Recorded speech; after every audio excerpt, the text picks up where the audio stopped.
தான் மட்டும் வாழ்ந்தா போதும் அப்படின்னு நினைக்கிறவங்க உண்டு. தானும் வாழணும், அடுத்தவங்களும் வாழணும் அப்படின்னு நினைக்கிறவங்களும் உண்டு. முதல்ல சொன்ன வகையை சேர்ந்த மனிதர்கள் எப்படி தெரியுமா? எப்படியாவது தான் மட்டும் வாழ்ந்தால் போதுங்கிற நினைப்பு தான் எப்பவும் அவங்களுக்கு இருக்கும். தங்களுடைய வளர்ச்சிக்கு எது தடையா இருந்தாலும் சரி, யார் தடையா இருந்தாலும் சரி, அதை அழிச்சுட்டு தான் மறுவேலை பார்ப்பாங்க. அவங்கெல்லாம் பாவ காரியங்களுக்கு தயங்குறதே இல்லை. அப்படிப்பட்ட வாழ்க்கை அவங்களுக்கே இடைஞ்சல அமைஞ்சு விடுறது உண்டு. அதை விளக்கறதுக்கு ஒரு கதையும் உண்டு. ஒரு ஊர்ல அப்படிப்பட்ட ஆள் ஒருத்தன் இருந்திருக்கான். நிறைய பாவங்களை செஞ்சவன். அதன் காரணமா நரகப்படுகொழியில விழுந்துட்டான். நரகப்படுகொழிங்கிறது ஒரு பெரிய கிணறு மாதிரி. ஏற்கனவே பாவம் செஞ்சவங்க நிறைய பேர் அதில் விழுந்து கிடக்குறாங்க. உள்ள ஏகப்பட்ட சத்தம், எல்லாம் அந்த பாவாத்மாக்கள் போடுற சத்தம். இப்போ விழுந்தானே இவனும் சத்தம் போட்டான். இவன் போடுற சத்தம் கொஞ்சம் அதிகமாக கேட்டுது. இந்த கிணத்துக்கு பக்கத்தில் புத்தர் உட்கார்ந்துருக்கிறார். அவர் காதில் இவன் போடுற சத்தம் விழுந்தது. உடனே அந்த கிணத்தடிக்கு போனார். குனிஞ்சு பார்த்தார். சாமி என்னை காப்பாத்துங்க அப்படின்னு கத்தனா இவன். புத்தர் அவனை கொஞ்சம் கவனிச்சு பார்த்தார். மனித சமுதாயத்துக்கு அவன் என்னென்ன கெடுதல் பண்ணியிருக்கிறாங்கிற விவரம்லாம் அவர் மனக்கண்ணில் தெரிஞ்சது. அவருக்கு எல்லாம் புரிஞ்சு போச்சு. இருந்தாலும் அவனை காப்பாத்துறதுக்கு ஏதாவது வழி உண்டா அப்படின்னு யோசிச்சார். அவன் தன்னுடைய வாழ்நாளில் ஏதாவது நல்லது செஞ்சிருக்கானா அப்படின்னு பார்த்தார். ஒரே ஒரு சமயம் அவன் தன்னுடைய காலடியில மிதிபட இருந்த சிலந்தியை மிதிக்காமல் தாண்டி போயிருக்கிறான். இந்த ஒரு காரியத்துக்காக அவனை கரையேற்ற முடியுமா அப்படின்னு நினைச்சார். அவ்வளவுதான். உடனே அவர் கையில ஒரு சிலந்தி வந்து உட்கார்ந்துதான். அதுகிட்ட இருந்து நூல் இழை வெளிவர ஆரம்பிச்சது. அந்த நூல் இழை கிணற்று ஆழம் வரைக்கும் அப்படியே நீண்டுகிட்டே போச்சான். புத்தர் பார்த்தார். இந்த நூலை பிடிச்சிக்கிட்டு மேலே ஏறி வா அப்படின்னார். என்னங்க சொல்றீங்க? இந்த சிலந்தி நூல் என்ன தாங்குமான்னு கத்தினான். எல்லாம் தாங்கும், அதை பிடிச்சிக்கிட்டு ஏறி வா அப்படின்னார். சந்தேகத்தோடவே அவன் அந்த நூல் இழைய பிடிச்சி இழுத்து பார்த்தா ரொம்ப வலுவா இருந்தது. அவனுக்கு ஆச்சரியம். அதை பிடிச்சிக்கிட்டே மெதுவாக மேலே ஏறி வர ஆரம்பிச்சிட்டான். பாதி தூரம் ஏறி வந்திருப்பான்.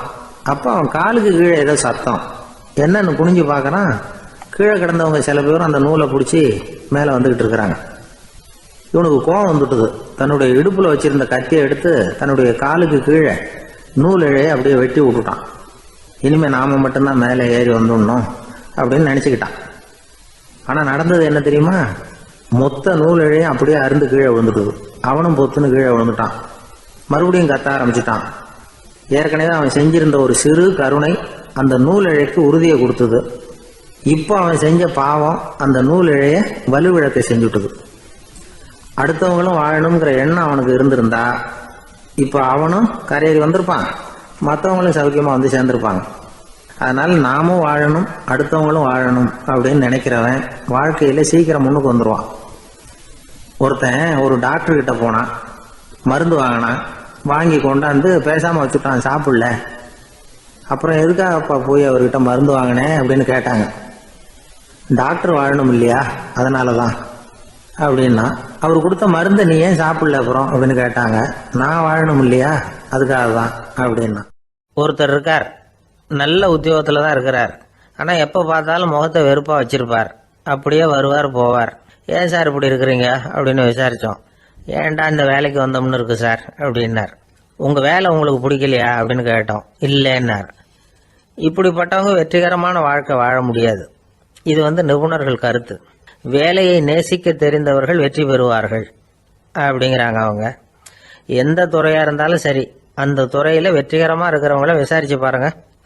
எனக்கு என்னுடைய வேலை ரொம்ப பிடிக்கும் அப்படின்னு சொல்றவங்களா தான் இருப்பாங்க. அப்படி இருந்தாதான் அது வெற்றிகரமா இருக்க முடியுது அவங்களால. ஒருத்தனுக்கு பிடித்தமான பொழுதுபோக்கே அவனுடைய தொழிலா இருந்துட்டுதுன்னா அவனை மாதிரி கொடுத்து வச்சவன் வேற யாரும் இல்லை அப்படிங்கிறார் பெர்னாட் ஷா. ஒரு தடவை மன்னர் ஹுமாயூன் உயிரை தண்ணீர் முண்டு ஊற்றுகிற தொழிலாளி ஒருத்தர் காப்பாத்தினாராம் அந்த ஹுமாயூன் உயிரை. உடனே மன்னர் கேட்டிருக்கார், உனக்கு என்ன வேணும்னாலும் கேளு தரேன், உயர் பதவி வேணுமா அப்படின்னு கேட்டாராம். மன்னா, மக்களின் தாகம் தீர்க்கக்கூடிய இந்த பணியை விட உயர்ந்தது உண்டா அப்படின்னாராம் அந்த தொழிலாளி. அவரால் அவருடைய வேலையை நேசிக்க முடிஞ்சது. அதனால மகிழ்ச்சியா இருக்க முடிஞ்சது. நாமெல்லாம் அப்படி இல்லை. வேலை கிடைக்கிற வரைக்கும் கிடைச்சா போதும் அப்படின்னு இருக்கோம். கிடைச்சதுக்கு அப்புறம் ஏன்டா அந்த வேலைக்கு வந்தோம்னு ரொம்பவும் அழுத்துக்குவோம். சரி, நாம் இருக்கிற இடத்துல நாம் வெற்றிகரமா இருக்க வழி உண்டா? அப்படின்னா உண்டுன்னு சொல்கிறாங்க. அதாவது மன இயல் நிபுணர்கள் இருக்கிறாங்க இல்லையா, அவங்க அதுக்கு முக்கியமாக 6 வழிகள் சொல்கிறாங்க. நீங்கள் ஒரு அலுவலகத்தில் வேலை பார்க்குறவரா அப்படின்னா இதை கேளுங்க. அதாவது உங்கள் மேலதிகாரி எதிர்பார்ப்புக்கு தகுந்த மாதிரி உங்கள் வேலை இருக்குதா? அப்படி இல்லைன்னா முதல்ல உங்கள் வேலையின் தரம் உயரணும். உங்களுக்கு மேலே கீழே வேலை பார்க்குற பணியாளர்கள்கிட்ட நல்ல விதமாக பழகுறீங்களா? அந்த உறவு முறையில் ஏதாவது குறை இருந்தால் அதை கண்டுபிடிச்சி சரி பண்ணுங்க. நம்பிக்கைக்கு உரியவர் அப்படின்னு நீங்கள் பேர் எடுக்கணும். நீங்கள் எடுக்கிற முடிவு நல்ல முடிவாக தான் இருக்கும் அப்படின்னு அடுத்தவங்க சொல்லணும். உங்கள் தோற்றத்துக்கு முக்கியத்துவம் கொடுங்க.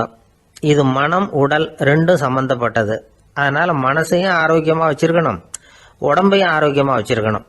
உங்களுடைய நிர்வாகம் செயல்படுற விதத்தை நல்லா புரிஞ்சு வச்சுக்கணும்.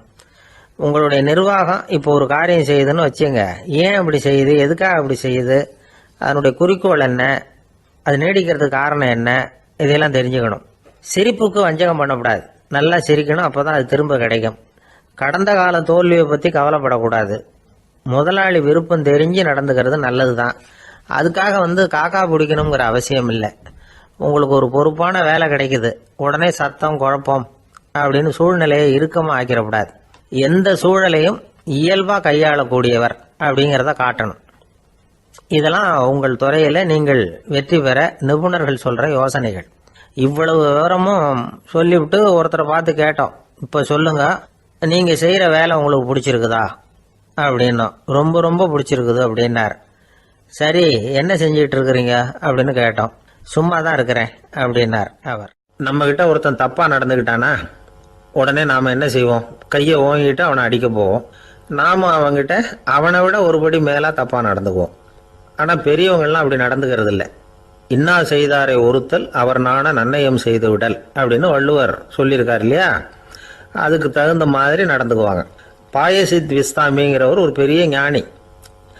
அவர் ஒரு நாள் ராத்திரி ரொம்ப நேரம் மசூதியில் இருந்துட்டு வீட்டுக்கு திரும்பி வந்துகிட்டு இருக்கிறார். வழியில் ஒரு குடிகாரன், அவன் கையில் ஒரு இசைக்கருவி, அதை கண்ணா பின்னான்னு மீட்டிக்கிட்டு வாய்க்கு வந்தபடி என்னத்தையோ பாட்டுன்னு நினச்சிக்கிட்டு பாடிக்கிட்டு அவன் பாட்டுக்கு கிடக்கிறான் வழியில். அதோடு இருந்தாலும் பரவாயில்ல, அந்த பக்கமாக வழியில் போகிறவங்க வர்றவங்களையெல்லாம் பார்த்து கண்ணா பின்னான்னு திட்டிக்கிட்டு இருக்கிறான், ரொம்ப வளர்க்குறான். பாயசித் பிஸ்தாமிங்கிற அந்த பெரியவர் அந்த வழியாக போகிறார். அவனை பார்க்குறார். அவனுடைய நிலைமையை பார்த்துட்டு பரிதாபப்படுறார். ஏன்பா இது மாதிரியெல்லாம் நடந்துக்கிற, இப்படி நடக்கலாமா அப்படின்னு ஏதோ கொஞ்சம் புத்திமதி சொல்கிறதுக்கு ஆரம்பித்தார். அவனுக்கு கோபம் வந்துட்டுது. கையில் வச்சிருந்த வாத்திய கருவி அதால் ஓங்கி அந்த பெரியவர் தலையில் ஒரு அடி கொடுத்தான். ரத்த காயம் ஏற்பட்டு போச்சு. அவன் கையில் இருந்த இசைக்கருவியும் அடித்த வேகத்தில் 2ஆக உடஞ்சி போச்சு. அவ்வளோ வேகமாக அடிச்சிருக்கான். இவ்வளவு தூரத்துக்கு நடந்து போச்சுல்ல, அந்த மாபெரும் ஞானி வாயை திறந்து ஒரு வார்த்தை கூட பேசலை. பேசாமல் தலையை பிடிச்சிக்கிட்டு அவர் பாட்டுக்கு போயிட்டார்.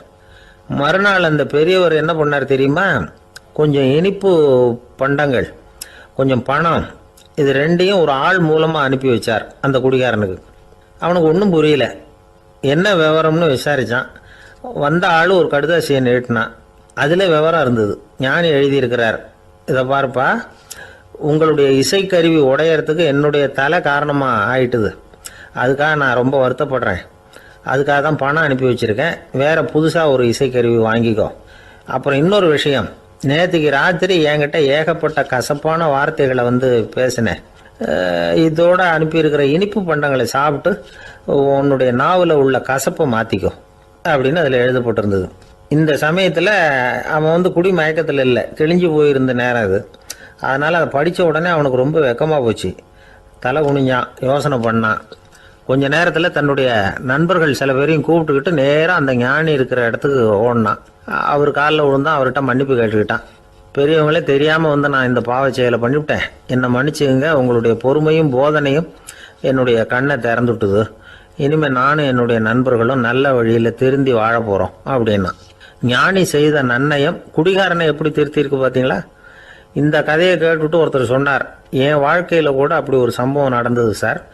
நானும் ஒரு நாள் ராத்திரி ஓவராக குடிச்சிட்டு ஒரு கிட்டாரை வாசிச்சுக்கிட்டு கண்ணாபின்னான்னு உளறிக்கிட்டு திட்டிக்கிட்டு இருந்தேன். அந்த சமயம் அந்த வழியாக ஒருத்தர் வந்தார். ஓங்கி தலையில் ஒரே ஒரு அடி, ரத்தம் வந்துட்டுது. அதுக்கப்புறம் என் மனசு தெரிஞ்சுட்டுது சார் அப்படின்னார். அப்படியா என்ன ஆச்சரியமா? ஆமாம் சார், அடி விழுந்தது அவர் தலையில் இல்லை, என் தலையில். வந்தவர் என்ன அப்படி அடிச்சுட்டார்?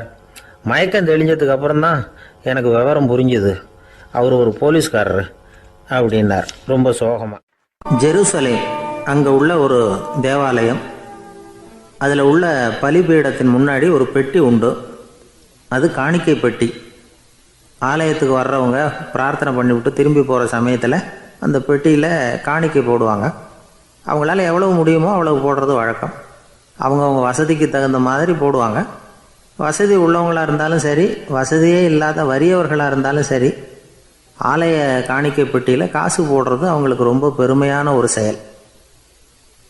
ஒரு சமயம் இயேசு தம்முடைய சீடர்களோடு அந்த ஆலயத்துக்கு வரார். அங்கே உட்காந்து ரொம்ப நேரம் வழிபாடு பண்ணிகிட்டு இருக்கிறார். சீடர்களும் அந்த ஜபத்தில் கலந்துக்கிட்டாங்க. வழிபாடு முடிஞ்சுது. இயேசு உட்காந்துருக்கிறார். காணிக்கை பெட்டியில் காசு போடுறவங்கள கவனிக்கிறார். சீடர்களும் அதையே கவனிச்சுக்கிட்டு இருக்கிறாங்க. ரொம்ப பேர் வரிசையாக வந்தாங்க. அவங்களால முடிஞ்ச அளவுக்கு காசு போட்டுட்டு அவங்க பாட்டுக்கு போய்கிட்டு இருக்கிறாங்க.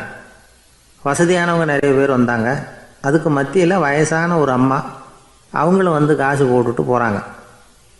இப்போ இயேசு தன்னுடைய சீடர்கள் பக்கம் திரும்பினார். ஒரு கேள்வி கேட்டார். இப்போ இந்த காணிக்கை பெட்டியில் நிறைய பேர் வந்து காசு போட்டுட்டு போகிறத நீங்கள் கவனிச்சிங்க. இன்றைக்கி இந்த காணிக்கை பெட்டியில் ரொம்பவும் அதிகமாக காசு போட்டது யார் அப்படின்னு கேட்டார். முதல்ல வந்தார ஒரு பெரிய மனுஷன், அவர் தான் அதிகமாக போட்டார் அப்படின்னார் ஒருத்தர். மூணாவதாக வந்தவர் தான் அதிகமாக போட்டார், நான் கவனித்தேன் அப்படின்னாரு இன்னொருத்தர். இப்படி ஆளுக்கு ஒரு விதமாக சொல்கிறாங்க. கடைசியாக இயேசு சொன்னாராம், இன்றைக்கு அந்த பெட்டியில் அதிகமாக காசு போட்டவங்க அந்த வயசான அம்மா தான் அப்படின்னாராம். சீடர்களுக்கு ஒன்றும் புரியல. அந்த அம்மா ரொம்பவும் ஏழையாச்சே, அவங்க எப்படி அதிகமாக காணிக்கை செலுத்த முடியும் அப்படிங்கிறது அவங்க சந்தேகம். இயேசு விளக்குனார். நிறைய பேர் வந்தாங்க, நிறையவே காசுகள் போட்டாங்க, அது உண்மைதான். ஆனாலும் அந்த அம்மா என்ன பண்ணாங்க கவனிச்சிங்களா? வந்தாங்க, தன்னுடைய காசு பையை திறந்தாங்க, அப்படியே கொட்டுனாங்க. அதில் இருந்தது ரெண்டு காசுகள் தான். அந்த 2 காசும் காணிக்கை பெட்டியில் விழுந்துட்டுது. மற்றவங்கள்லாம் தங்கள்கிட்ட இருந்த செல்வத்தின் ஒரு சிறு பகுதியை எடுத்து பெட்டியில் போட்டாங்க. ஆனால் இந்த அம்மா தன்கிட்ட என்ன இருந்ததோ அதை அப்படியே போட்டுட்டாங்க. தன்னுடைய பிழைப்புக்காக வச்சுருந்த அவ்வளவையும் இழக்கிறதுக்கு தயாராகிட்டாங்க. அவ்வளவு தாராள மனசு அவங்களுக்கு. அதனால் அவங்க செலுத்தின காணிக்கை தான் அளவில் அதிகம் அப்படின்னார். விலை மதிப்பில்லாத முத்து புதையல் ஒருத்தனுக்கு கிடைக்க போகுதுன்னு வச்சுக்கோங்க. அதன் மதிப்பை உணர்ந்தவன் என்ன பண்ணுவான்? அதை அடையிறதுக்காக தன்கிட்ட இருக்கிற எதையும் கொடுக்கறதுக்கு தயாராக இருப்பான் இல்லையா? அது மாதிரி தான் இதுவும் அப்படின்னார். உலக மதிப்பீடுகளை துரும்பா தூசியாக மதித்து அதையெல்லாம் உதறி விடுகிறவன் இறையருள் அப்படிங்கிற இணையில்லாத செல்வத்தை பெறுகிறான் அப்படிங்கிறது இதில் உள்ள கருத்து. இறைவனுக்காக இழப்பதுன்னா துன்பப்படுகிறவர்களுக்காக, ஏழைகளுக்காக, ஏதுமற்றவர்களுக்காக இழப்பது அப்படின்னு அர்த்தம். உங்கள் அயலானுக்கு நீங்கள் என்ன உதவி செய்தாலும் அதை எனக்கே செய்கிறீர்கள் அப்படின்னு இயேசு சொல்லியிருக்கிறார். அடுத்தவங்களுக்கு உதவணுங்கிற குணம் இன்றைக்கி ரொம்ப குறைஞ்சி போச்சு. ஒருத்தன் வாழைப்பழத்தோல் வழுக்கி கீழே விழுந்துட்டான். பக்கத்தில் இருந்த நண்பன் உடனே அவனை தூக்கிக்கிட்டு போய் ஆஸ்பத்திரியில் சேர்த்துட்டான். அதுக்கப்புறம் சொன்னான், நீ அந்த வாழைப்பழத்தோலில் காலை வைக்க போகிறத முன்னாடியே நான் கவனிச்சுட்டேன் அப்படின்னு நானா.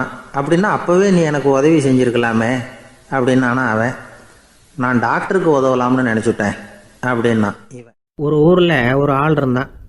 அவனுக்கு ஒரே ஒரு மகள். அவளை நல்ல இடத்துல கட்டி கொடுக்கணும்னு ஆசைப்பட்டான்.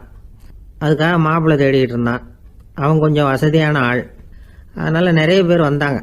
இருந்தாலும் ஒரு நல்ல குணமுள்ள மாப்பிள்ளையாக இருக்கணும் அவன் எதிர்பார்த்தான். அப்படி இருக்கணும்னு தொடர்ந்து முயற்சி பண்ணான். கடைசியாக ஒரு 3 பேர் கிடைச்சாங்க. அந்த 3 பேரில் யாரை தேர்ந்தெடுக்கிறது? இதுதான் அவனுக்கு வந்த குழப்பம்.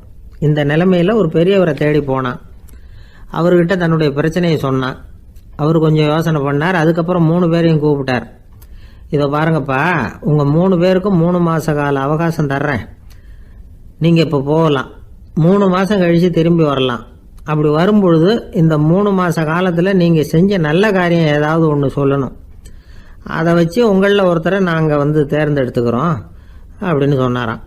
3 பேரும் சரின்னு சொல்லிவிட்டு திரும்பி போயிட்டாங்க. 3 மாதம் ஆச்சு. அதுக்கப்புறம் ஒரு நாள் திரும்பி வந்தாங்க.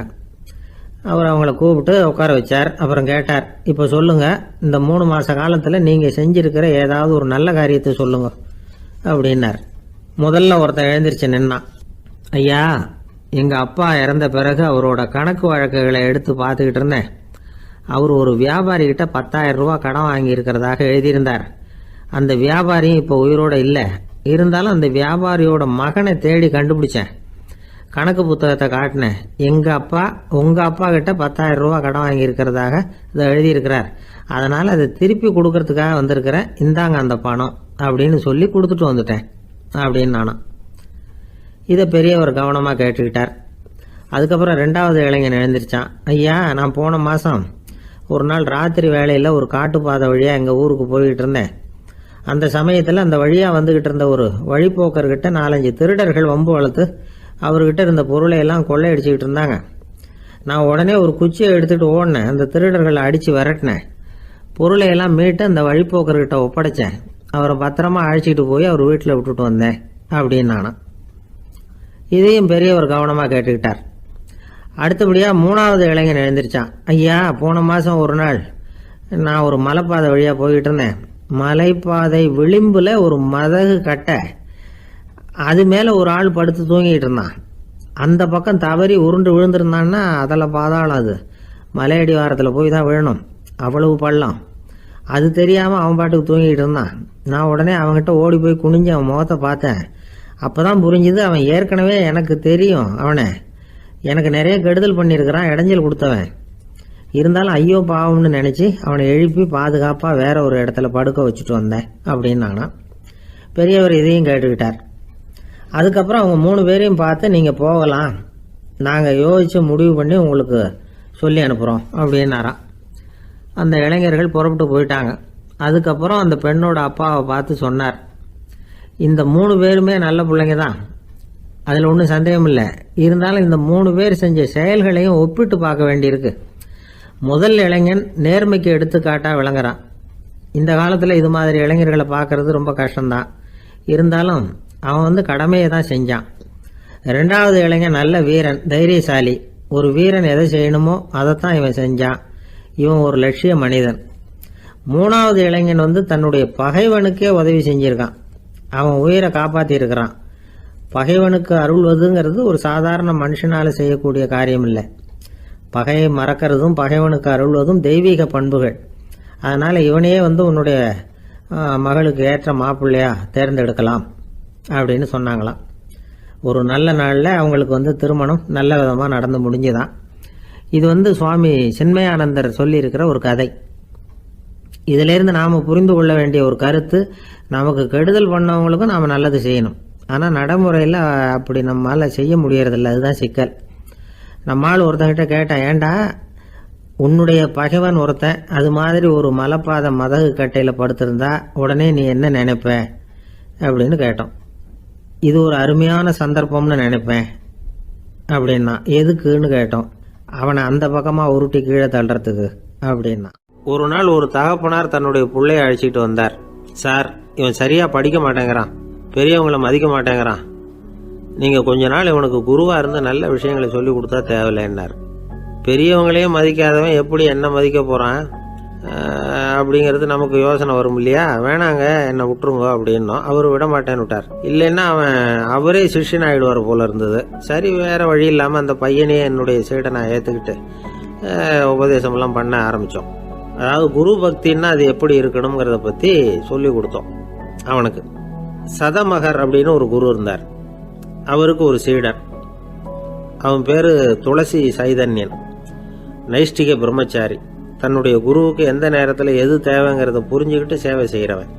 ஆனால் இவனை பற்றி மற்ற சீடர்களுக்கு பொறாமை வந்துட்டுது.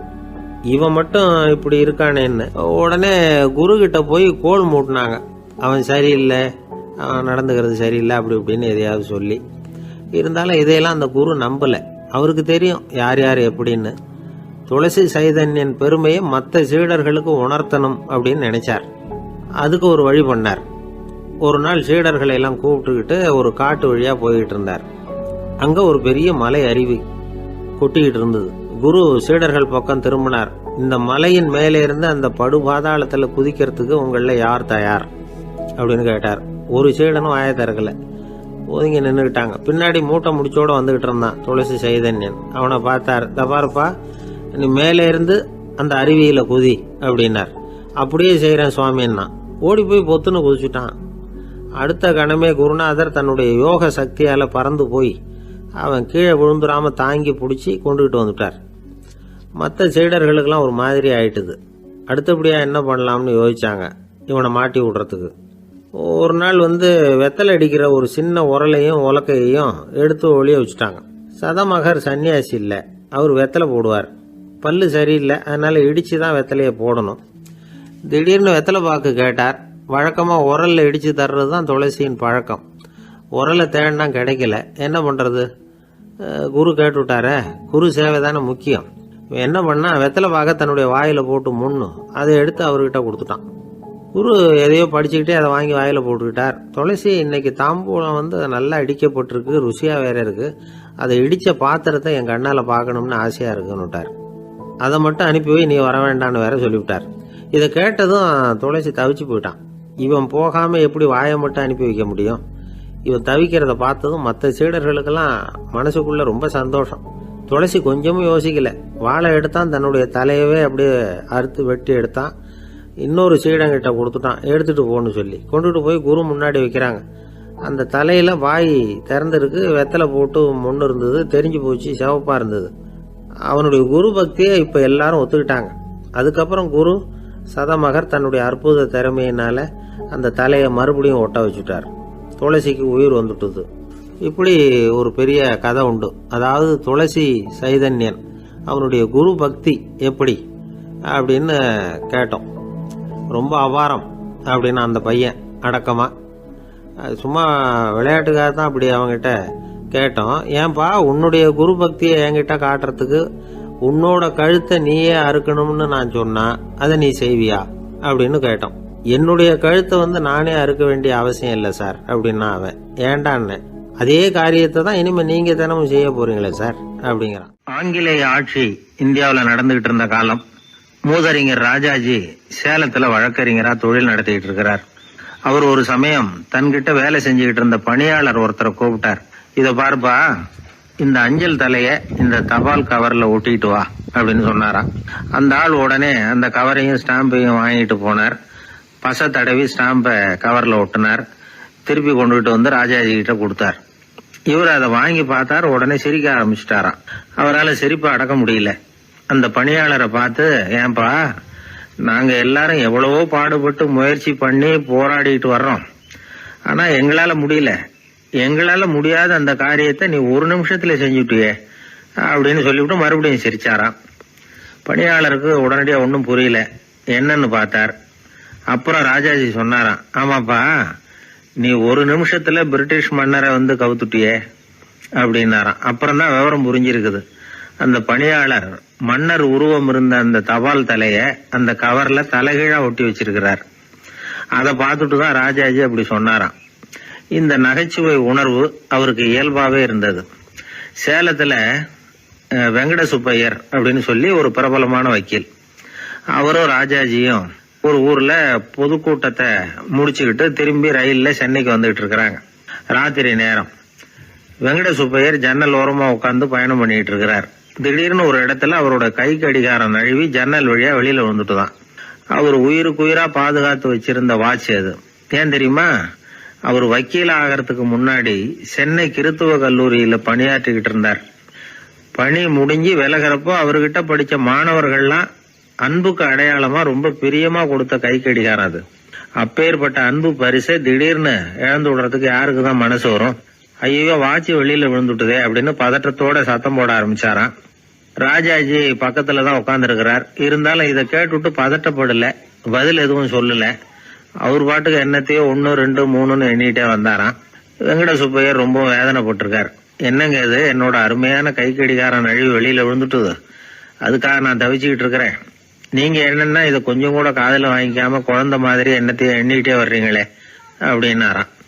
அப்பவும் ராஜாஜி ஒன்னும் பதில் பேசல. அவர் பாட்டுக்கு விடாம எண்ணிட்டே வந்தார். அடுத்த ஸ்டேஷன்ல வண்டி நின்னுது. ராஜாஜி ஸ்டேஷன் மாஸ்டரை கூப்பிட்டார். அவர் வந்ததும் அவர்கிட்ட சொன்னாராம், சார் எங்களுக்கு ஒரு உதவி செய்யணும். நாங்க வர்ற வழியில என் நண்பரோட வாட்ச் வெளியில விழுந்துட்டுது. அது விழுந்த இடத்துல இருந்து தந்தி கம்பங்களை விடாம எண்ணிக்கிட்டே வந்திருக்கிறேன். இவ்வளவு கம்பங்களுக்கு அப்பால அது கிடக்கும். தயவு பண்ணி யாரையாவது அனுப்பி அதை தேட ஏற்பாடு பண்ணுங்க அது கிடைச்சுட்டுதுன்னா எங்களால் முடிஞ்ச அன்பளிப்பு தர்றோம். அது மட்டும் இல்லை, எங்களுக்கு ஒரு லெட்டர் போடுங்க கிடைச்சுட்டுதுங்கிற விவரத்தை, நாங்கள் வந்து வாங்கிக்கிறோம் அப்படின்னு எல்லாம் சொன்னாங்களாம். அப்படின்னு சொல்லி முகவரியெல்லாம் கொடுத்துட்டு வந்துட்டாங்க அவங்க. கொஞ்ச நாள்ல அந்த கடிகாரமும் வந்து சேர்ந்துட்டு தான். இது வந்து எதுக்கு சொல்றாங்கன்னா, பதற்றம் அடையக்கூடாது அப்படிங்கிறது ரொம்ப முக்கியம். பதற்றம் அடையக்கூடிய நேரத்துல கூட அறிவை வந்து சிதற விடாம செயல்படுத்துற சாமர்த்தியம் எல்லாருக்கும் சுலபமா வந்துடாது. அவரோட நகைச்சுவை உணர்வுக்கு இன்னொரு உதாரணம். ஒரு தடவை அவரை பாக்குறதுக்கு ஒரு நண்பர் வந்தாராம். என்னப்பா பண்ணிட்டு இருக்கிற அப்படின்னு விசாரிச்சிருக்காரு ராஜாஜி. இப்ப நான் நிறைய கதை கட்டுரை எல்லாம் எழுதுறேன் சார், புத்தகம் போடுறேன் அப்படின்னாராம் வந்தவர். அப்படின்னா சாப்பாட்டுக்கு என்ன பண்ற அப்படின்னு கேட்டாராம் ராஜாஜி. இங்க வந்து எழுத்தை நம்பி யாரும் காலம் தள்ள முடியாதுங்கிறத அவ்வளவு தெளிவா அவர் புரிஞ்சு வச்சிருக்கிறார். ஒரு தந்தை தன்னோட பிள்ளைய ரொம்ப தைரியசாலியா வளர்க்கணும்னு ஆசைப்பட்டார்.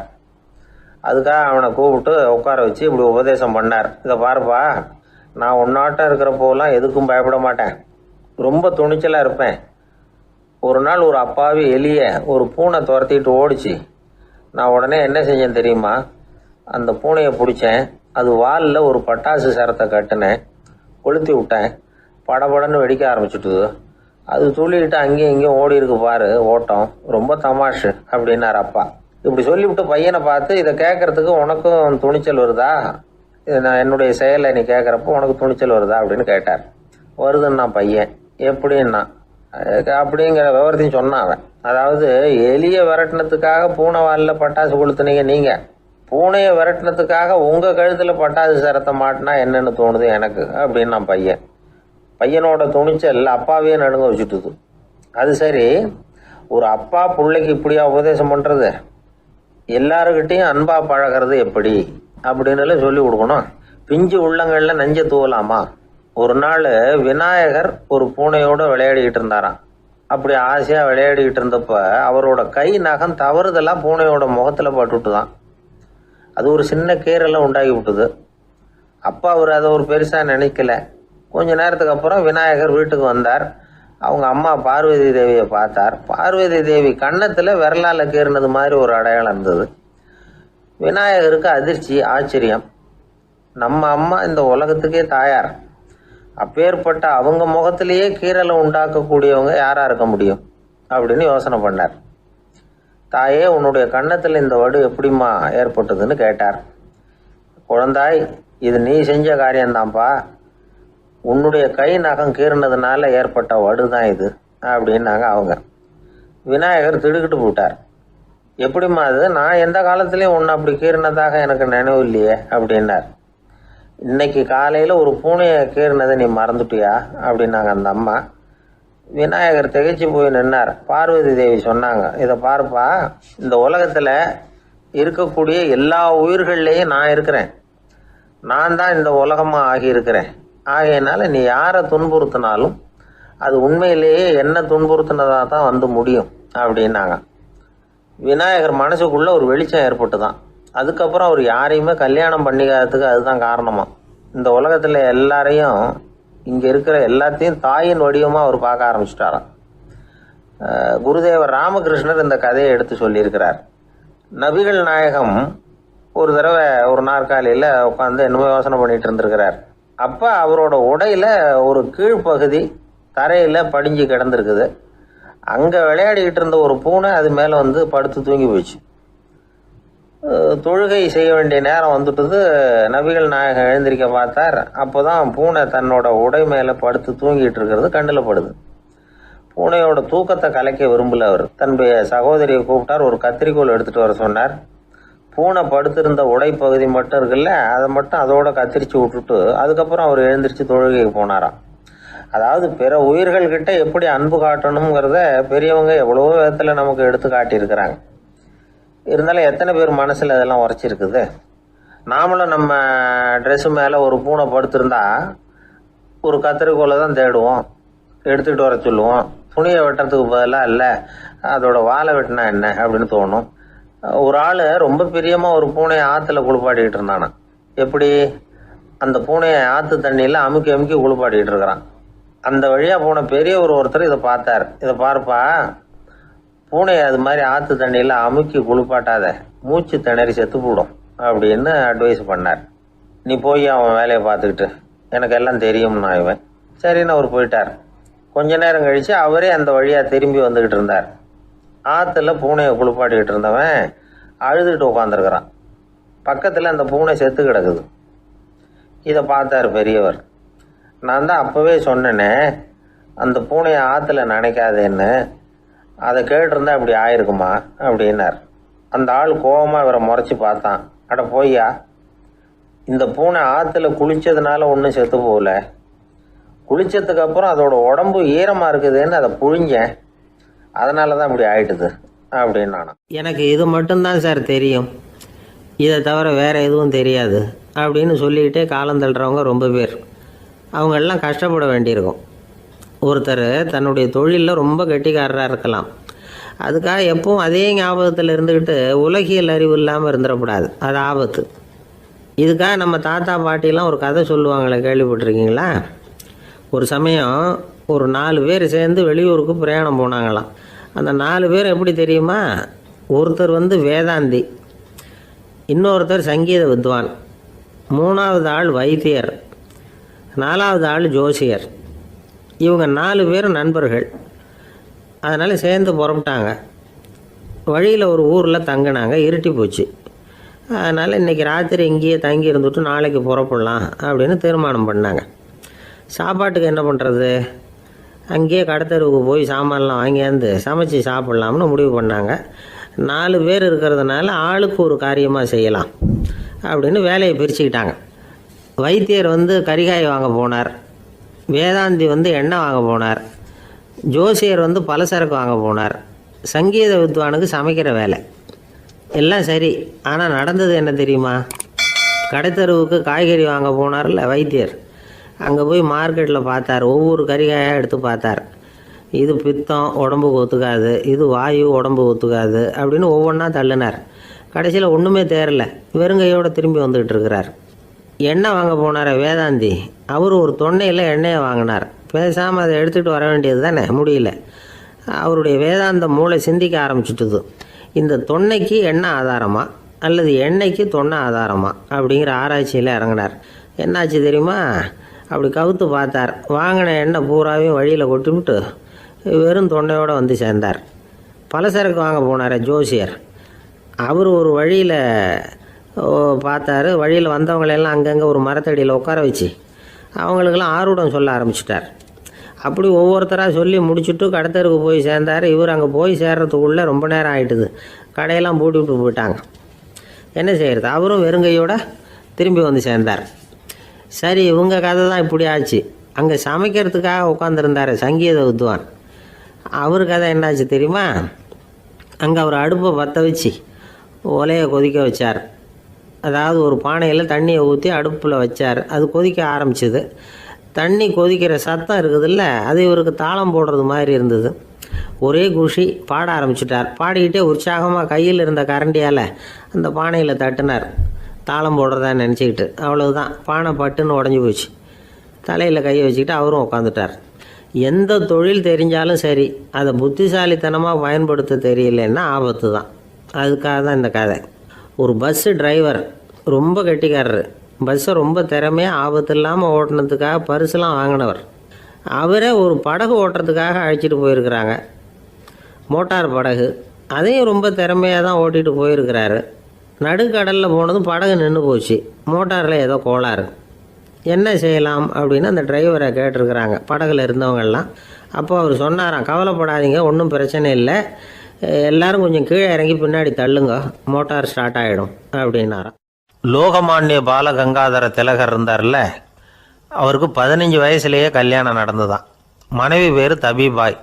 ரொம்ப பெரிய குடும்பத்து பொண்ணு, நல்ல குணம். அவங்க குடும்பம் நடத்திக்கிட்டு இருக்கிறாங்க. அந்த காலத்தில் திருடர்கள் பயம் அதிகம். இந்த காலத்தில் மட்டும் என்னன்னு கேட்குறீங்களா? நீங்கள் கேட்குறது நியாயம்தான்.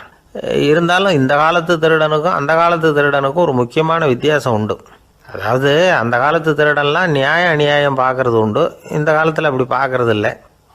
அந்த காலத்தில் திருட வர்றவங்கள்ட்ட கூட ஒரு தார்மீக உணர்வு உண்டாம். அதாவது அப்போ உள்ள கொள்ளைக்காரங்க எதை களவாடினாலும் சரி, அரிசியை மட்டும் களவாடுறது இல்லையா, அப்படி ஒரு கொள்கை. அதனால் பாருங்கள், அந்த காலத்து பெண்கள் வந்து நகை நட்டுகளை பத்திரமா வைக்கணும்னா பெட்டியில் வைக்கிறதில்ல, அரிசி பானையில் போட்டு வச்சு விடுறது. இப்போல்லாம் பேங்க்கில் வந்து சேஃப்டி லாக்கர்னு இருக்குல்ல, அது மாதிரி அந்த காலத்தில் வந்து சேஃப்டி லாக்கருங்கிறது அரிசி பானை. இந்த வளையல், மூக்குத்தி, தோடு இப்படி எதுவாக இருந்தாலும் அதில் போட்டு பத்திரமா வச்சுருவாங்க. திருடன் வந்து அரிசி பானை பக்கம் போகிறதில்ல. ஏன்னா சாப்பிட்ற விஷயத்தில் கை வைக்கக்கூடாது, அது பாவம் அப்படின்னு அவன் நினைக்கிறான். திலகரோட மனைவி தபீபாயும் அதே மாதிரி தன்னுடைய ஆபரணங்களை ஒரு அரிசி பானைக்குள்ளே போட்டு மூடி வச்சுருந்தாங்களாம். இப்படி இருந்தப்போ ஒரு நாள் ஒரு பிச்சைக்கார பொண்ணு வீடு வீடாக பிச்சை கேட்டுக்கிட்டே வந்திருக்குது. திலகர் வீட்டுக்கும் வந்து தர்மம் போடுங்க தாயே அப்படின்னு தான் அந்த பொண்ணு. அந்த அம்மா தபீபாய் காதில் இது விழுந்திருக்கு. உடனே கை நிறைய அரிசி அள்ளிட்டு வந்து போட்டிருக்கு. பாத்திரத்தில் அரிசியை போட்டதுக்கு அப்புறம் தான் தெரியுது, பளிச்சுன்னு கண்ணில் படுது. அதாவது அந்த அம்மாவோட வைர மூக்குத்தி ஒன்று அரிசியோடு சேர்ந்து அந்த பிச்சைக்கார பொண்ணு பாத்திரத்தில் போய் விழுந்துட்டுது. இந்த அம்மாவுக்கு மனசுக்குள்ளே குழப்பம், என்ன இப்படி ஆகிட்டுதே, மூக்குத்தி போயிட்டுதே, பிச்சை பாத்திரத்துலேருந்து அதை எப்படி எடுக்கிறது அப்படின்னு தயக்கம். வாயை திறந்து அதை கேட்கறதுக்கும் கூச்சம். திண்ணையில் உட்காந்துருந்த திலகர் இவ்வளவையும் பார்த்துக்கிட்டு இருக்கிறார். மனைவியின் மனசுக்குள்ளே நடக்கிற மௌன போராட்டத்தை அவர் நல்லா புரிஞ்சுக்கிட்டாராம். மனைவியை பார்த்து சொன்னாராம், தபீபாய், இது வந்து தெய்வ சம்மதம், அவளுக்கு சேர வேண்டிய மூக்குத்தி அவகிட்ட போயிட்டுது, பிச்சை பாத்திரத்தில் விழுந்த மூக்குத்தியை எடுக்க வேணாம் அப்படின்னாராம். சரின்னு சொல்லிவிட்டு மேற்கொண்டு எதுவும் சொல்லாமல் அந்த அம்மா வீட்டுக்குள்ளே போயிட்டாங்களாம். இந்த காலத்துலலாம் அது மாதிரி நடக்குமா? வெறும் அரிசியை போட்டுவிட்டு விவகாரம் பண்ணிகிட்டு இருக்க மாட்டோமா? ஒரு பெரிய மனுஷன் வீட்டுக்கு ஒரு பிச்சைக்காரன் வந்தான். ஐயா, நாங்கள் பிச்சைக்காரங்கள்லாம் சேர்ந்து ஒரு சங்கம் வச்சுருக்குறோம், அதுக்கு நிதி சேர்க்குறோம், அதுக்கு ஒரு 100 ரூபா கொடுத்தீங்கன்னா எங்களுக்கு பெரிய உதவியாக இருக்கும் அப்படின்னானா. அதெல்லாம் ஒன்றும் கொடுக்க முடியாது போ அப்படின்னாரான் அவர். அப்படின்னா ஒரு 50 ரூபாயாவது கொடுங்களேன் அப்படின்ட்டுருக்கான். அதுவும் முடியாதுன்னு சொல்லிவிட்டார். 25 ரூபா அப்படின்ட்டுருக்கான். எதுவும் முடியாது அப்படின்னாரான். சரிங்க, இவ்வளவு பெரிய வீட்டுக்கு வந்துட்டு வெறுங்கையோடு திரும்புறது நல்லா இருக்காது, அதனால் சும்மா ஒரு 1 ரூபா மட்டுமாவது கொடுங்க அப்படின்ட்டுருக்கான் அவன். ஒரு பைசா கூட என்கிட்ட கிடையாது அப்படின்னு விட்டாரான் இவர். அப்படின்னா நீங்கள் ஒரு காரியம் பண்ணுங்களேன் அப்படின்னானா அவன். என்ன செய்யணும் அப்படின்ட்டுருக்கார். எங்கள் சங்கத்தில் நீங்களும் ஒரு மெம்பராக சேர்ந்துருங்க அப்படின்னானா. அறிவில் சிறந்தவர்கள் ஆண்களா பெண்களா? என்னுடைய நண்பர் ஒருத்தரை பார்த்து நான் கேட்ட கேள்வி இது. அவர் மெதுவாக தன்னுடைய தலையை சொரிஞ்சுக்கிட்டே சொன்ன பதில், அதில் என்ன சார் சந்தேகம், அவங்க தான் அப்படின்னார். அனுபவ அடிப்படையில் அவர் இப்படி சொல்கிறார். அறிவியல் அடிப்படையில் பார்க்குறவங்களும் இப்படி தான் சொல்கிறாங்க. இயற்கையின் நோக்கம் இனப்பெருக்கம், இதில் பெண்களின் பங்கு அதிகம். அதனால் இயற்கையே பெண்களுக்கு பல சலுகைகளை கொடுத்துருக்குது, சக்தியை கொடுத்துருக்குது. இப்போ வெளிநாடுகளில் இதை பற்றியெல்லாம் நிறைய ஆராய்ச்சி பண்ணி பார்த்துருக்குறாங்க, புள்ளி விவரங்கள்லாம் வெளியிட்டிருக்கிறாங்க. ஆண் குழந்தைகளை விட பெண் குழந்தைகள் முன்னாடியே பேச ஆரம்பிச்சுடுறாங்களாம். அது மட்டும் இல்லை, அதிக எண்ணிக்கையில் வார்த்தைகளை கற்றுக்கிறாங்களாம். அப்புறம் பலவிதமான வாக்கிய அமைப்புகளை அமைச்சு பேசுறதுலேயும் பெண் குழந்தைகள் முன்னாடியே ஆரம்பிச்சுடுறாங்களாம். இதெல்லாம் சீக்கிரமாக செய்கிறது பெண் குழந்தைகள் தான். சம வயது உள்ள ஆண் குழந்தைகள், பெண் குழந்தைகள், இவங்களை வச்சு சோதனைகள் பண்ணி பார்த்துருக்குறாங்க. அதாவது ஒரே வயசுள்ள ஆண் குழந்தை, பெண் குழந்தை இதெல்லாம் வச்சு அவங்கக்கிட்ட ஒரே கேள்வியை பல விதமாக கேட்குறது, ஒரே செய்தியை வேறு வேறு கோணங்கள்லேருந்து விளக்கிறது, தவறு இல்லாமல் பேசுறது, வேகமாக படிக்கிறது, எழுதுறது, புரிஞ்சுக்கிறது, இப்படி இதை பற்றிலாம் எத்தனையோ சோதனைகள்லாம் செஞ்சு பார்த்துருக்குறாங்க. அப்படி பார்த்ததில் என்ன தெரிஞ்சதுன்னா, அதில் எல்லாம் ஆண் குழந்தைகளை விட பெண் குழந்தைகள் 1.5 மடங்கு அதிக திறமை உள்ளவங்களாக இருக்கிறாங்களாம். இன்னொரு மொழியை கற்றுக்கிறது, பேசுறது, எழுதுறது, இது கூட பெண்களுக்கு சுலபமாக வருதான். 2 மொழிகளை மாற்றி மாற்றி பேசுறது, மொழிபெயர்க்கிறது, இப்படிலாம் கூட சோதனை பண்ணி பார்த்துருக்குறாங்க. இதுலேயும் பெண்களுக்கு தான் அதிக திறன். சரி, இதை விடுங்க. புள்ளி வச்சு கோலம் போடுறது, அதிலிருந்து இந்த கை கடிகாரங்களில், கம்ப்யூட்டர்களில் நுண்ணிய பாகங்களை பொருத்துறது, இது வரைக்கும் பெண்கள் தான் திறமையாக செயல்படுறாங்க அப்படிங்கிறது அந்த சோதனை முடிவு. இந்த நுட்பம், துல்லியம், விரைவு, சிறு கை இயக்கங்களோடு செய்ய வேண்டிய மென்மையான பணிகள், இதுக்கெல்லாம் தேவை கவன குவியம், பொறுமை, இதெல்லாம் பெண்கள்கிட்ட தான் இருக்குதான். அமெரிக்காவில் இன்னொரு சோதனை கூட செஞ்சு பார்த்துருக்குறாங்க. பெண்களின் மூக்கு மோப்ப உணர்வு, இதெல்லாம் எப்படின்னு பார்த்துருக்குறாங்க. பெண்கள் வந்து அதிக எண்ணிக்கையில் வாசனைகளை வந்து பிரித்து கண்டுபிடிச்சி விடுறாங்களாம். ஆண்களால் அந்த அளவுக்கு முடியலையாம். சரி, காது எப்படின்னா செவிப்புலன் உணர்வும் பெண்களுக்கு தான் அதிகமாக. ஒரு கும்பல், அதில் பலவிதமான சத்தம், அதுக்கு இடையில இந்த குரலோட தொனி, ஏற்ற இறக்கம், இதை வச்சே பேசுகிற ஆளை கண்டுபிடிச்சிடுறாங்களாம். ஒரு கூட்டத்தில் தன்னுடைய வீட்டுக்காரர் எங்கே இருக்கார், பிள்ளைகள் எங்கே இருக்காங்க அப்படிங்கிறதெல்லாம் பெண்கள் சீக்கிரமாக கண்டுபிடிச்சிடுறாங்களாம். இன்னொரு விஷயம், ஒரு பொருளை பார்த்த உடனே அது என்னென்னு அடையாளம் கண்டுக்கிறது, அதை மனசில் பதிய வச்சுக்கிறது, அப்புறமா இன்னொரு சந்தர்ப்பத்தில் அது எங்கே இருந்தது அப்படின்னு சரியாக ஞாபகப்படுத்திக்கிறது, இது மாதிரி சோதனைகள்லாம் கூட பெண்கள் தான் முன்னணியில் இருக்கிறாங்க. ஒரு சராசரி சூழ்நிலையில் ஆண்களை விட அதிகமான எண்ணிக்கையில் புன்னகை புரிகிறது, சிரிக்கிறது பெண்கள் தானா. அதிகமாக தோழமை உணர்வோடு பேசுறது அவங்க தானா. 2 பெண்கள் பேசிகிட்டு இருக்கிறதையும் பாருங்கள், அதே மாதிரி 2 ஆண்கள் பேசிகிட்டு இருக்கிறதையும் பாருங்கள். ஆண்கள் ஒரு அடி தள்ளியே நின்று பேசிகிட்டு இருப்பாங்க.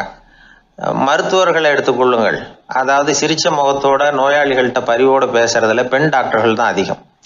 இதுவரை சொல்லப்பட்டது எல்லாமே அறிவியல் பூர்வமான செய்திகள். அதனால இளம் பெண்கள் வாழ்க்கையில சோர்வடைய தேவையில்லை.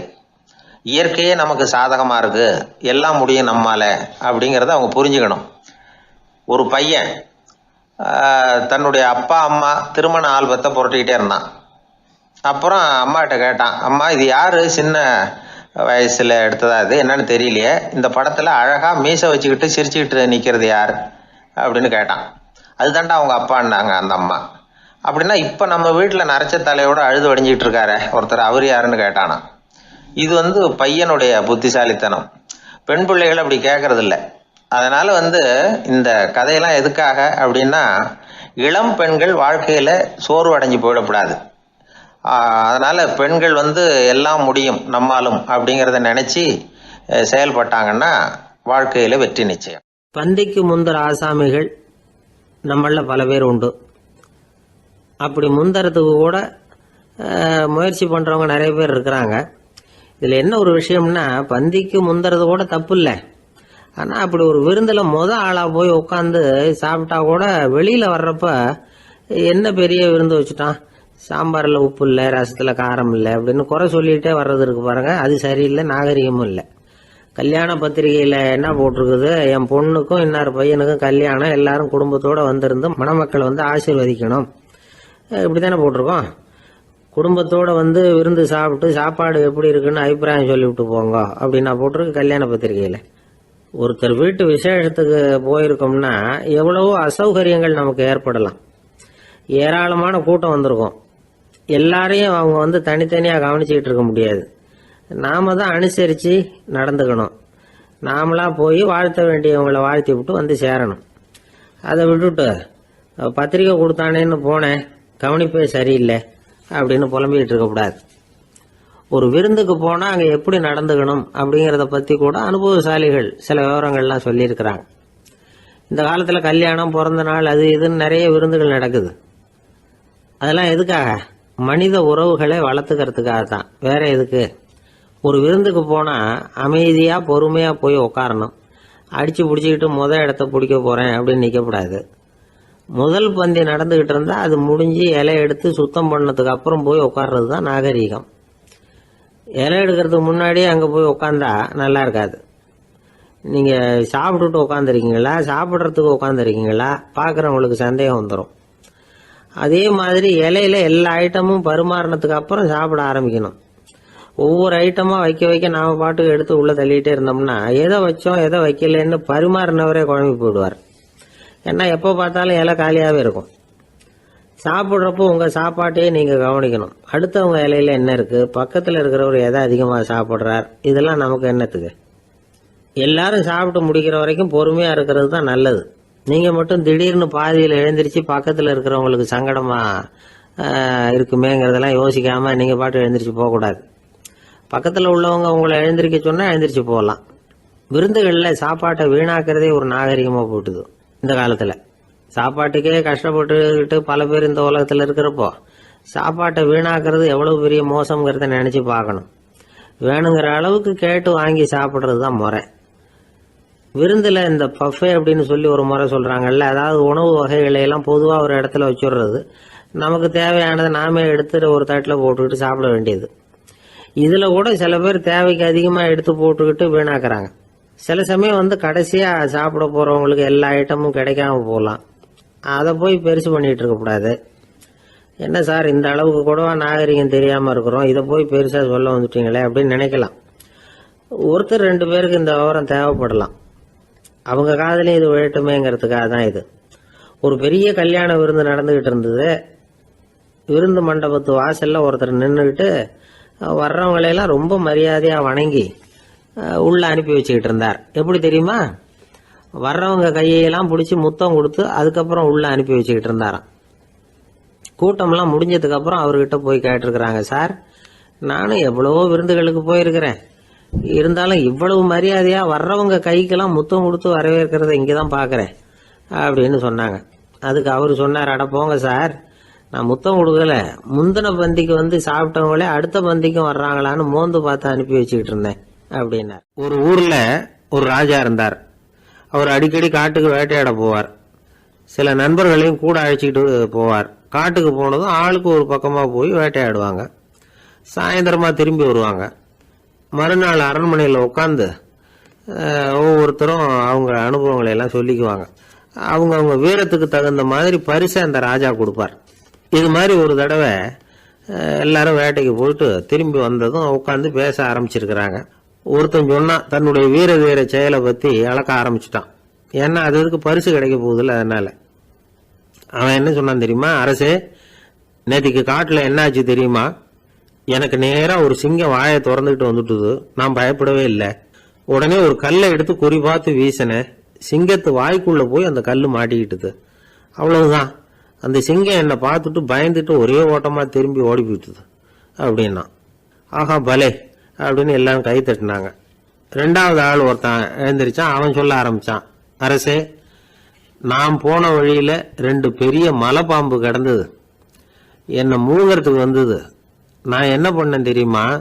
அந்த 2 பாம்போட வாலையும் ஒன்னா சேர்த்து முடிச்சு போட்டுட்டேன். அவ்வளவுதான். அது அங்க இழுக்க இது இங்க இழுக்க முடிச்சு நல்லா இறுகி போட்டுது அப்படின்றான். ஆஹா அற்புதம்னு சொல்லி எல்லாரும் கை தட்டினாங்களாம். அடுத்தபடியா 3வது ஆள் ஒருத்தன் வந்தான். அவன் சொல்ல ஆரம்பிச்சான், மன்னா, நான் போன பாதையில குறுக்க ஒரு ஆறு, அதுல இறங்கி குளிச்சேன். யாரோ காலை பிடிச்சி இழுக்கிறது மாதிரி இருந்தது. திரும்பி பார்த்தா ஒரு பெரிய முதலை. நான் உடனே அப்படியே ஒரு துள்ளல் துள்ளி அது முதுகில் போய் உக்காந்துக்கிட்டேன். அதை அப்படியே கரைக்கு நீந்த வச்சேன். கரைக்கு வந்து சேர்ந்ததும் அப்படியே ஒரே துள்ளி குதிச்சு கரைக்கு வந்துட்டேன் அப்படின்றான். அவன் தன்னுடைய வீரத்தை அப்படி சொல்லியிருக்கான். அடடா எப்பேற்பட்ட வீரம் அப்படின்னு எல்லாரும் கை தட்டினாங்களாம். 4வது ஆள் எழுந்திரிச்சான். மன்னா, நான் போன இடத்துல ஒரு கரடி வந்து என்னை துரத்த ஆரம்பிச்சுட்டுது. நான் ஒரு மலை உச்சிக்கு வந்துட்டேன். அதுக்கப்புறம் ஒரு அடி எடுத்து வச்சாலும் அதில் பாதாளத்தில் விழ வேண்டியதுதான். அந்த நேரம் பார்த்து ஒரு பெரிய ராட்சச கழுகு அந்த பக்கமா பறந்து வந்தது. நான் உடனே அப்படியே உயர எழும்பி அந்த கழுகோட காலை பிடிச்சிக்கிட்டேன். அப்படியே தொங்கிக்கிட்டே வந்தேன். ஒரு நல்ல இடம் வந்ததும் தொப்புன்னு கீழே குதிச்சு நடந்து வந்துட்டேன். இதுக்கும் எல்லாரும் கை தட்டுறாங்க. கடைசியா ஒரு ஆள் எழுந்திரிச்சான். அரசே, நான் வந்து போன வழியில ஒரு பெரிய யானை குறுக்க வந்தது. பயங்கரமா சத்தம் போட்டுக்கிட்டே வந்தது. நான் பயந்து ஓடல. உடனே என்ன பண்ணேன் தெரியுமா? அந்த யானையோட வாலை பிடிச்சி தூக்கினேன். தலைக்கு மேல தூக்கி கரன்னு சுத்தினேன். வேகமா சுத்தி வீசி எறிஞ்சேன். அவ்வளவுதான். அதே ஸ்பீட்ல அந்த யானை மேல போக ஆரம்பிச்சுட்டுது. இன்னும் கூட அது போய்கிட்டே தான் இருக்கு, கீழே விழவே இல்லைன்னா. இதை கேட்டதும் ராஜாவுக்கு கோபம் வந்துட்டுது. என்ன முட்டாள்னு நினைச்சுக்கிட்டு பேசுறியா? யானையை வந்து நீ வாழை பிடிச்சி தூக்குன, அதை நான் நம்பணுமா அப்படின்னார். உடனே இவன் பணிவா பதில் சொன்னான், அரசே, ஒரு சிங்கத்து வாயில கல்லு மாட்டிக்கிட்டத நம்புறீங்க, மலைப்பாம்பு வாழை பிடிச்சி முடிச்சு போட்டதை நம்புறீங்க, முதல்ல முதுகல சவாரி பண்ணதையும் நம்புறீங்க, கழுகு காலை பிடிச்சிக்கிட்டு பறக்கிறதையும் நம்புறீங்க. அப்படி நம்புறப்ப நான் சொன்னதை மட்டும் நம்பக்கூடாதா அப்படின்னு கேட்டானான். பொய் சொன்னவங்க எல்லாம் தலையை தொங்க போட்டுக்கிட்டாங்களாம். ராஜா அவங்கள பார்த்து சொன்னாராம், நீங்க எல்லாரும் என்ன முட்டாளாக்கி இருக்கிறீங்க. கடைசியா பேசின இவன் தான் எனக்கு உண்மை எது பொய் எதுங்கிறத புரிய வச்சிருக்கிறான். இவன் தான் உண்மையான தைரியசாலி அப்படின்னு சொல்லி அவனுக்கே பரிசையெல்லாம் கொடுத்து பாராட்டினாராம். இப்படி ஒரு கதை. உண்மையை நிலைநாட்டுகிறவன் தான் உண்மையான வீரன் அப்படிங்கறத இதுல இருந்து நாம புரிஞ்சுக்கணும். இந்த காலத்துல எல்லாம் பொய் சொன்னாதான் பழைக்க முடியுங்கிறது ஒரு சில பேரோட நம்பிக்கை. ஒரு அப்பாவுக்கு தன் மகனுக்கு பொய் சொல்ல தெரியலையேங்கிற கவலை. பொய் சொன்னாதான் இந்த உலகத்துல பழைக்கலாம், ஆனா இவனுக்கு அது தெரியலையே, அதனால இவனை அழைச்சிட்டு போய் நடுக்கடல்ல விட்டுட்டு வந்துருவோம் அப்படின்னு அழைச்சிட்டு புறப்பட்டான். கடற்கரைக்கு போனான். மகனுக்கு சந்தேகம், எங்கப்பா என்ன அழைச்சிட்டு போறேன்னு கேட்டிருக்கான். கடல்ல மீன் பிடிக்க கத்து கொடுக்க போறேன் உனக்கு அப்படின்னானா. நான் ஏற்கனவே மீன் பிடிச்சிட்டேனேன்னானா இவன் மகன். எங்க அதுன்னு கேட்டிருக்கான் அப்பங்காரன். சுட்டு சாப்பிட்டுட்டேன்னு இருக்கான் புள்ள. அப்பங்காரன் பார்த்தான், சரி நம்ம புள்ள பொழைச்சிக்கும் அப்படின்னு சொல்லி திருப்பி அழைச்சிட்டு வந்துட்டானா. இணை புரியாத 2 நண்பர்கள் இருந்தாங்களாம். 2 பேரும் விடாம சிகரெட் குடிக்கிறவங்க. அதுல ஒருத்தன் செத்து போட்டான். இன்னொருத்தன் அதுக்கப்புறம் 2 சிகரெட்டா குடிக்க ஆரம்பிச்சானா. ஏன் இப்படி பண்றேன்னு கேட்டிருக்காங்க. நான் ஒரு சிகரெட்டு தான் குடிக்கிறேன், செத்து போன என்னுடைய ஃப்ரெண்டு இருக்கானே செத்து போனவன், அவனுக்காக இன்னொரு சிகரெட்டு குடிக்கிறேன் அப்படின்னு நானா. இது ரொம்ப ஆபத்து, விட்டுடு அப்படின்னு சொல்லியிருக்காங்க. சரின்னு ஒத்துக்கிட்டான். ஆனால் அதுக்கப்புறமும் ஒரு சிகரெட் வீதமாக குடிச்சிக்கிட்டே இருந்தான். சிகரெட் பழக்கத்தை நீ இன்னும் விடலையான்னு கேட்டாங்களாம். அந்த பழக்கத்தை நான் எப்போ விட்டுட்டேன், இப்போ நான் குடிக்கிறது என் ஃப்ரெண்டுக்காக அப்படின்னு நானா. இவங்கெல்லாம் எப்படி திருந்துறது? ஏங்க எங்கே போயிட்டு வரீங்க அப்படின்னு கேட்டேன். எனக்கு வேண்டப்பட்ட ஒருத்தரை பார்த்து. ஆஸ்பத்திரிக்குன்னார். எந்த ஆஸ்பத்திரிக்குன்னு? மாட்டு ஆஸ்பத்திரிக்குன்னார். என்ன விஷயம்னு? மாமனாருக்கு உடம்பு சரியில்லை, அதுதான் மாட்டு ஆஸ்பத்திரிக்கு போயிட்டு வரேன்னார். அட பாவி, அதுக்கு அந்த ஆஸ்பத்திரிக்கா போவாங்க அப்படின்னு ஆச்சரியமா. அட அது இல்லைப்பா, முதல்ல எங்கள் குடும்ப டாக்டர் தான் தேடிக்கிட்டு போனேன். அவர் அந்த நேரத்தில் அவர் வளர்க்குற நாய்க்குட்டிக்கு உடம்பு சரியில்லைன்னு சொல்லி அதை தூக்கிக்கிட்டு மாட்டு ஆஸ்பத்திரிக்கு போயிட்டாராம் சொன்னாங்க. அதனால் அங்கே போய் அவரை சந்தித்து விஷயத்தை சொல்லிவிட்டு வர்றேன்னார். அப்புறம் தான் எனக்கு கொஞ்சம் நிம்மதியாக இருந்தது. பொதுவாக நமக்கு தெரிஞ்ச வரையில் டாக்டர்கள் 2 வகை. நமக்கு வைத்தியம் பண்ணுற டாக்டர்கள் ஒரு வகை, நம்மக்கிட்ட இருக்கிற ஆடு மாடு கோழிக்கு வைத்தியம் பண்ணுற டாக்டர்கள் ஒரு வகை. இப்போ தான் எனக்கு தெரியும் இன்னொரு வகையான டாக்டர்களும் உண்டுங்கிறது. அது யாருன்னா பூச்சிகளுக்கு வைத்தியம் பண்ணுற டாக்டர்கள், அதாவது பூச்சி டாக்டர்கள். வெளிநாடுகளில் அப்படிலாம் கூட சில பேர் இருக்கிறாங்க. பிரிட்டனில் யார்க்ஷயர் வட்டாரத்தில் ராதர்ஹாம் அப்படின்னு ஒரு ஊர். அங்கே ஒரு விலங்கியல் மருத்துவர், பேர் டாக்டர் லான்ஸ் ஜெப்சன். அவர் ஆஸ்பத்திரி வாசலில் பார்த்தீங்கன்னா தினமும் நிறைய பேர் நின்றுக்கிட்டு இருப்பாங்க. கையில் கண்ணாடி குடுவை, தகர டப்பா இப்படி ஏதாவது இருக்கும். அதுக்குள்ளே ஏதாவது பூச்சிகள் இருக்கும். அதுக்கு வைத்தியம் பண்ணுறதுக்காக வந்தவங்க தான் அவங்க எல்லாம். சிலந்தி பூச்சி, பல்லி, தேளு, பாம்பு இப்படி ஏதாவது இருக்கும். பொழுதுபோக்காக சில பேர் நாய், பூனை, கிளி, மைனா, புறா இப்படி ஏதாவது வளர்க்குறாங்கல்ல, அது மாதிரி இப்போல்லாம் தேளு, பல்லி, பாம்பு, பூச்சி இதையெல்லாம் வளர்க்க ஆரம்பிச்சிட்டாங்களாம். இது ஒரு புது ஃபேஷன். இப்போ கூண்டுக்குள்ளே டப்பாக்குள்ளே போட்டு வளர்க்குறது, அதுக்கு ஏதாவது நோய் வந்துட்டுதுன்னா வைத்தியம் பண்ணுறதுக்கு டாக்டர்கிட்ட வந்துட வேண்டியது, இப்படி இந்த பழக்கம்லாம் நிறையா வந்துட்டுது. ரத்தம் உறிஞ்சிற அட்டைகள் கூட இவங்ககிட்ட வைத்தியத்துக்கு வருதான். சிலந்திகளில் செங்கால் சிலந்தின்னு ஒரு வகை. மத்திய அமெரிக்க காடுகளில் இது அதிகம். சிலந்திகள்லேயே ரொம்ப விலை உசந்தது இந்த ரகம்தான். கால்களில் சிவப்பு கோடுகள் இருக்கும். இந்த இனம் இப்போ குறைஞ்சிக்கிட்டே வர்றதுனால சர்வதேச விதிகளின்படி இவற்றின் ஏற்றுமதி இறக்குமதிக்கு தடை விதிக்கப்பட்டிருக்குது. அதனால் இதை வளர்க்குறவங்க வீட்டுக்குள்ளேயே இனவிருத்தி மூலமாக பெருக்கி விற்பனை பண்ணிட்டு வராங்களாம். அந்த வகை சிலந்திகள் தான் இப்போ வைத்தியத்துக்கு அதிகமாக வருதான். சரி, இதுக்கெல்லாம் எப்படி வைத்தியம் பண்ணுறாங்க? முதல்ல அதை குளிர்பதன பெட்டியின் வழுவழுப்பான சுவரில் விட்ட உடனே அதெல்லாம் மெதுவாக இறங்கி வரும். அப்போ அதன் நோயை கண்டுபிடிக்கிறது சுலபம். அப்புறம் அதுக்கு கிருமிகளை கொல்லக்கூடிய மருந்துகளையோ வலி நிவாரண மருந்துகளையோ கொடுப்பாங்க. கால் உடைஞ்ச சிலந்திகளுக்கு பசையை கொண்டு ஆப்ரேஷன் பண்ணுவாங்க. சில சிலந்திகளுக்கு உடைஞ்ச காலை எடுத்துட்டா புதிய கால் வளர்ந்துடும். சிலந்திகளை மனிதர்கள் கையில் எடுக்கிறப்போ அது பயந்து போய் கீழே குதிக்குது. அதனால் கால் உடஞ்சி விடுது, இல்லைன்னா வயிறு சேதமடையுது. அந்த நிலைமையில் வர்ற சிலந்திகளுக்கு மயக்க மருந்து கொடுத்து ஆப்ரேஷன்லாம் கூட பண்ணுறாங்களாம். பார்த்தீங்களா பூச்சிகளுக்கு வந்த வாழ்வே. நம்ம ஊர்லேயும் வீடுகளில் பூச்சிகள் வளர்க்குறது உண்டு. ஒருத்தர் வந்தார், எனக்கு 3000 கரப்பாம்பூச்சி அவசரமாக தேவைப்படுது, எங்கே கிடைக்கும்னு கேட்டார். கரப்பாம்பூச்சியா, அது என்னத்துக்குன்னு கேட்டோம். அது வேற ஒன்றும் இல்லை, நான் குடியிருக்கிற வாடகை வீட்டை காலி பண்ண போகிறேன். வீட்டு சொந்தக்காரர் என்ன சொல்கிறாருன்னா, இந்த வீட்டுக்கு நான் குடி வந்தப்போ எப்படி இருந்ததோ அதே நிலைமையில் விட்டுட்டு போகணும்னு வீட்டுக்காரர் சொல்லியிருக்கிறார், அதனால தான் கேட்டேன் அப்படின்னார். பண்றதுன்னு எனக்கு புரியல அப்படின்னு கவலைப்பட்டார் ஒரு அப்பா. என்ன பண்றது, அப்பாவோட குணம் கொஞ்சமாவது பிள்ளைக்கும் இருக்கதானே செய்யும்னா. அட போங்க சார், அவனை அடக்கிறதுக்கு ஏதாவது வழி சொல்லுவீங்கன்னு பார்த்தா நீங்க என்னோட சரித்திரத்தை புரட்ட ஆரம்பிச்சுட்டீங்களே. அப்புறம் கேட்டேன் அவரை, சரி பையன் அடம் பண்ணா அவனை நீங்க எப்படி அடக்குறீங்க அதை சொல்லுங்க முதல்ல, அதுக்கப்புறம் என் யோசனையை சொல்றேன் அப்படின்னு. அவரு சொன்னார், வேற என்ன பண்ணுவேன், மிரட்டுவேன், அடிப்பேன், அவ்வளவுதான் எனக்கு தெரியும்னார். அடிச்சா அடங்கிடுவானா பையன் அப்படின்னு கேட்டேன். அது எப்படிங்க அடங்குவான், இன்னமும் தீவிரமா அடம் பண்ண ஆரம்பிச்சிருவான், கத்தி ரகலை பண்ணிவிடுவான் அப்படின்னார். குழந்தை அடம் பண்றானேங்கிற கவலை பல குடும்பங்கள்ல உள்ள ஒரு பிரச்சனை தான். இதுக்கு இப்ப மருத்துவர்கள் ஒரு சுலபமான வழியை சொல்றாங்க.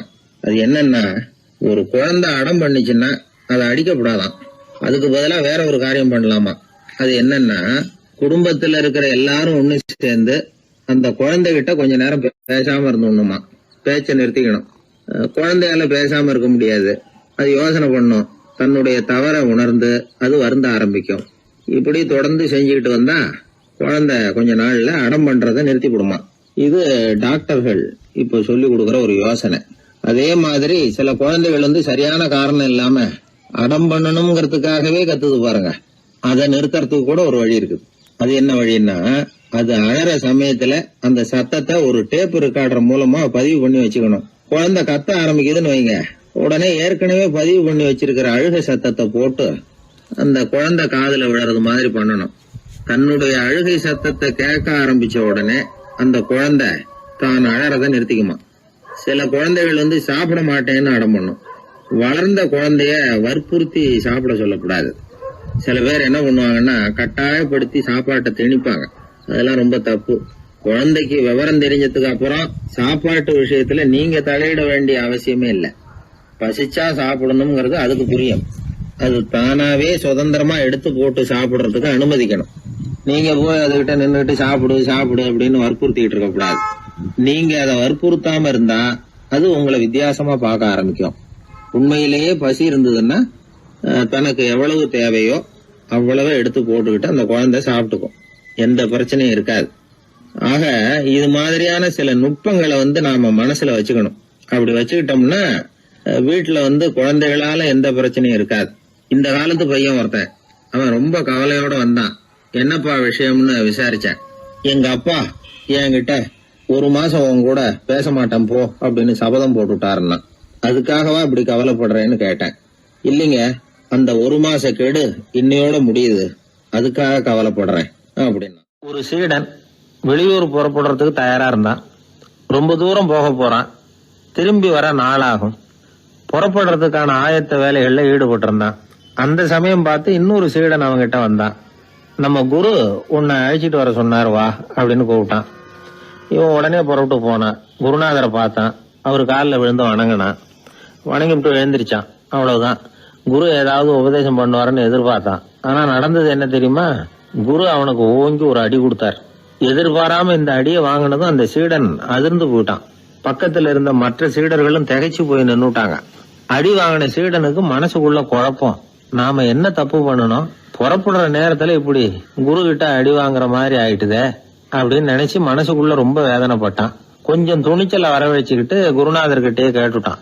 சுவாமி, நான் என்ன தப்பு பண்ணினேன்?